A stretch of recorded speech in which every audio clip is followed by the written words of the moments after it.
What is going on, y'all? Side Perspectives, GeoFucks here. In this video, I'm discussing it's 2023 and a lot of us are still being paid like it is 2002. And that's where the difficulty comes from. You know, a lot of us are sitting up here being paid wages and salaries that would have been fine and dandy 21, 22, 23 years ago. In 2023, in this day and age, you need to be making at least $1,000 to $1,500 a week take home after taxes and deductions, in my humble opinion, to actually be able to live and actually be able to take care of yourself, your bills, your responsibilities, potentially have a savings, you know, potentially have a retirement. You know what I mean? A 401k, a 403b, an IRA Roth, pay rent, pay mortgage, pay utilities, pay water bills, pay gas, have furniture in your home, have food in your refrigerator, have gas in your tank, have life insurance, have renter's insurance, have homeowner's insurance, these are things, that we, and then every now and then you should be able to buy things that you want sometimes. I'm not saying that every single day you're finna be out here splurging money and going on shopping sprees, but my God, people can't even get furniture for their homes that they're paying to rent because of how expensive everything is, on top of the fact that they got to pay rent, they got to pay mortgage, they got to pay property taxes. So again, when you look at a lot of today's wages and salaries, they do not reflect the cost of living. And what gets on my nerves, especially with these jobs, is how they don't pay you anything. Yet when I tell you, I swear to you, I kid you not, every single time you turn around at my job, you are having a new responsibility added to your plate without a discussion of pay increase. And we're constantly expected to do somebody else's responsibility at somebody else's job. And, what gets me about employers, they push good employees out because they take us for granted. They don't pay us well. Okay, they use and exploit folks. They overwork people. And then when you finally are tired and you've had enough of it, you have no other option but to go somewhere else if you want to make a decent living. Then they want to sit up and talk about turnover. And, their favorite thing is nobody wants to work. Nobody wants to work. And that is a bunch of malarkey. Yes, there are people out here that genuinely are lazy as hell. And regardless of inflation, cost of living, regardless of the work, regardless of the pay, they're not going to want to work. This is very true. But it's also very true that people are tired of working their butts off to be broke. People are tired of burning the candle at both wicks to be broke. Again, you don't give people an incentive to work. Let's just keep it a buck. Y'all sitting up here paying people poverty pay and then getting upset that somebody doesn't want to work around the clock to live check to check. That makes no sense. If somebody's finna be working, I don't give a malarkey. If somebody is working a full-time job, they should not have to be sitting up worrying about how they're going to make ends meet. They should be paid adequately, fairly. They should have a decent living wage. A lot of us should be making 20 to 30% more than what we're getting paid. And that's the harsh reality. A lot of us, we are literally being paid pennies on the dollar. And when you sit down and you look at how badly we're paid, and then you wonder why you're barely making ends meet, and why so many of us have to have 2 and 3 jobs to pay bills, well, there you have it. How are you going to pay bills when you're barely making enough to live? And if you've been following my journey, the past week and a half now, basically, I've been on the journey trying to get a new car, a newer car, right? Because my car, my 2009 Chevy Malibu, went out Labor Day 2022. Now, if you recall, back in March of 2022, I put nearly $1,200 into getting it fixed, only for it to turn around and continue to have electrical issues.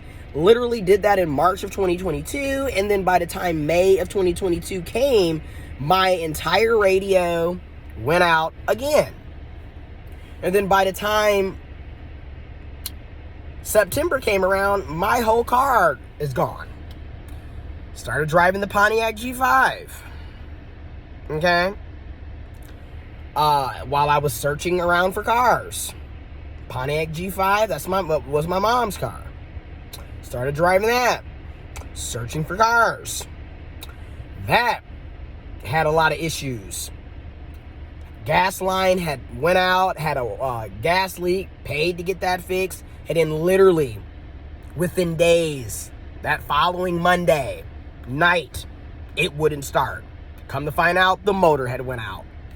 The motor, that's $3,000 to $4,000 to replace.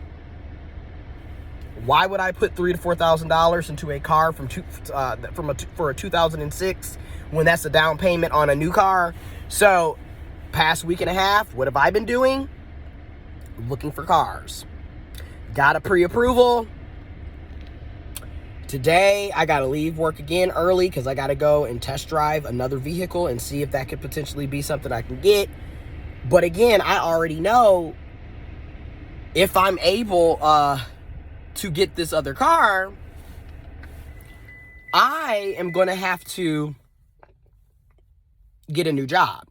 There's no ifs, ands, or buts about it. I mean, I knew for a while that I needed to get a new job. But now it's like, you need to get a new job.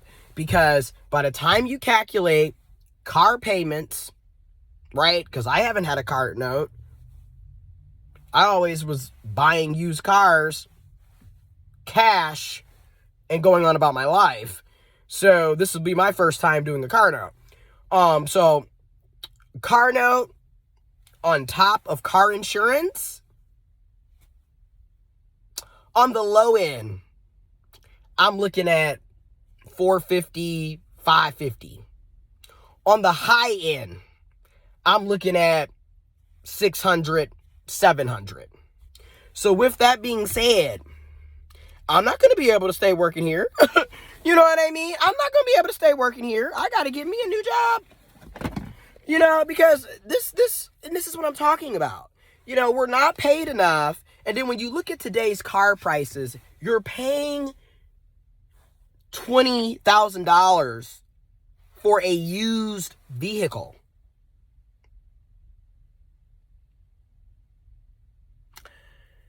The new cars are 30, 40, 50, 60. I've seen pickup trucks that are $90,000. So you got to ask yourself, what demographic are they marketing $90,000 pickup trucks to? Because obviously, it's not for you and me. It's not for people on Main Street, okay? It's for the people on Wall Street. It's for the people that are making, and I'm going to go on and say it, if a vehicle is $90,000, you need to be making $250,000 or more a year to actually be able to afford that, on top of paying for rent, mortgage, gas, utilities, groceries. You know what I mean? Car insurance, homeowners insurance, renter's insurance. And hopefully you don't have children, or you don't have a bunch of children, or if you do have children, you actually have a reliable partner to help you take care of that child.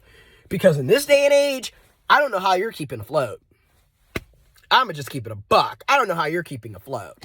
Because we don't pay individuals enough to take care of themselves, let alone people who have children independence, right? Those of us that have elderly, grandparents or parents that need us, or family members. How are we supposed to take care of ourselves and them on today's wages?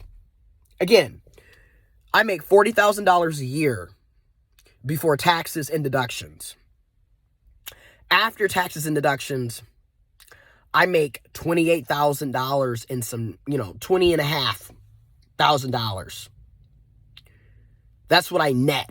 That's what I take home. So on the low end, I'm looking at 450, 550.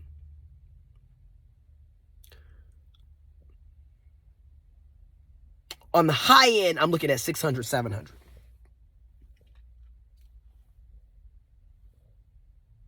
Doesn't leave me with much for the rest of the month when I got other bills and responsibilities. And then still you want us to save for retirement, save for a rainy day. You still want to be able to do things. You still want to buy things that you want sometimes. You still want to have experiences sometimes. And I'm like, and I'm not, I recognize my privileges. I recognize my privileges and my blessings. You know what I mean? I don't take it for granted. But our lives should be more than us just constantly working. And then my thing is, if we're going to be working all the time, we should have money all the time. And that's not what's happening. So, yeah. I just want to throw that out there. Like I said, I test drove a car, a 2023 Mitsubishi Mirage G4 that they want $19,000 for. And then I test drived a 2020 Dodge Journey. I test drived a 2019 Buick Encore. I've been test driving, and I've been looking, and I've been searching for the deals. I've been going all over basically my state, to look for good car deals, because again, in this day and age, your interest rates are, you know what I mean? And then what gets me is when you don't make a lot of money, you don't have the leverage to put a large down payment down because you don't make a lot of money. Like, again, how are you supposed to save for a down payment when every time you turn around, you got bills coming left and right and you're not making enough? And there's never a discussion on increasing our wages and salaries. But yet every time you turn around, inflation, price gouging, taxes. Interest rates. But there's never a discussion on, hey, we need to pay people enough so they can actually live. Never that. Also, I'm going to do another video on this other topic. But before I end this, remember, I have 10 years of experience. I have a master's degree. I have a bachelor's degree, and I have 2 associate's degree with a decade of experience. Don't you think I should be making well over $40,000 a year by now? Remember the lies of, well, you got to have work experience. You need to have at least 5 years of this, 2 to 5 years of that. All right, I got a decade, and none of this has benefited me. And I'm going to also say this. I don't recommend going into the nonprofit sector. I don't recommend going into social services. I don't recommend going into social or human services, because these jobs do not pay well. And then you're going to be stressed out. You're going to be overworked, and you're constantly bringing home work. The problems of the people that you're serving are always going to be on the back of your shoulders.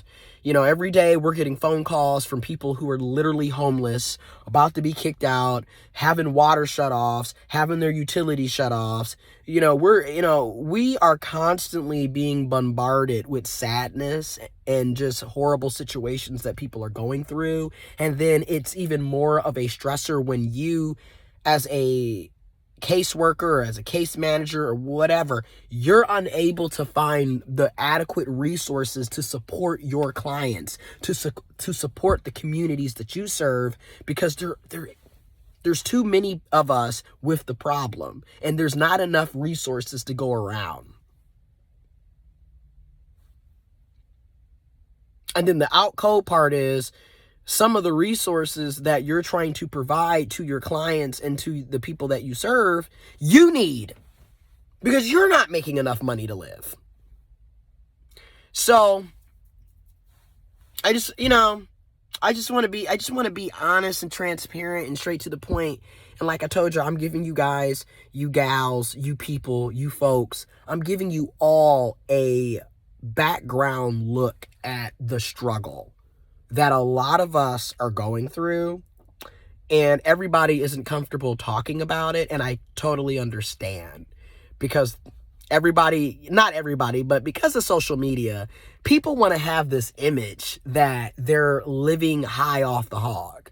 Everybody wants to look like they're millionaires and wealthy and rich and living fabulous. And look at me, I'm going on vacation. I haven't went on a real vacation since August of 2018. Literally Labor Day weekend 2018. So I totally understand. Like, who can afford these things when every time you turn around, everything's going up, up, up, up. And then also we're still in a global pandemic that people are also choosing to ignore and act like it doesn't exist.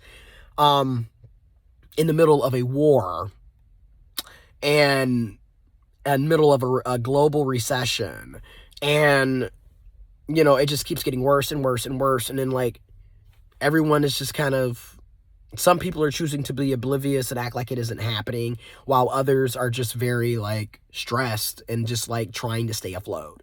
So I get it. I totally get it. I just think that, again, we need living wages, and we needed them 10 years ago. Again, the $15 an hour fight, we needed $15 an hour really in 2013, in 2012, in 2011, in 2010. It's 2023. At this day and age, you need like $25 to $30 an hour to actually do something, to actually try to stay afloat.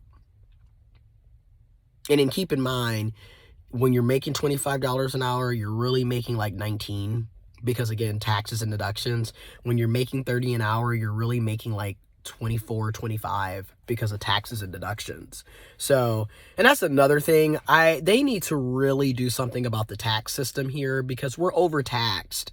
We're a lot of us that are, working poor, working class, lower income, middle class, moderate income. We're paying for the rich and the wealthy to not pay their fair share. We're overtaxed. And when we don't have proper representation, I mean, it is what it is. Everything from income tax to federal tax to city tax to state tax to, gas tax to liquor tax to everything you turn around, you're being taxed. And it's just really ridiculous, because it's like, what are we paying for? You can't even properly salt and plow the damn streets when it snows. You can't even make sure that we're not driving on potholes. You can't even make sure our children have adequate schools to go to. But we're paying taxes. We don't even have universal health care, but we're paying taxes. What are we paying for? Because it damn sure is not benefiting the vast majority of us. And we can all argue that all day. Like, how is this benefiting us? I would rather have all of my money and take care of me instead of sitting up paying for us to have standing military bases all over the damn world when we're the ones causing the damn wars. I mean, let's just be real. But then we don't have money to take care of our own damn people. We don't have money for our own people to have health care. We don't have money for our own people to have clean drinking water. But we can go and... But anyways, let me get into this office, work a few hours, go, test drive, and do other things. Anyways, I will talk to you soon, and you all have a good day.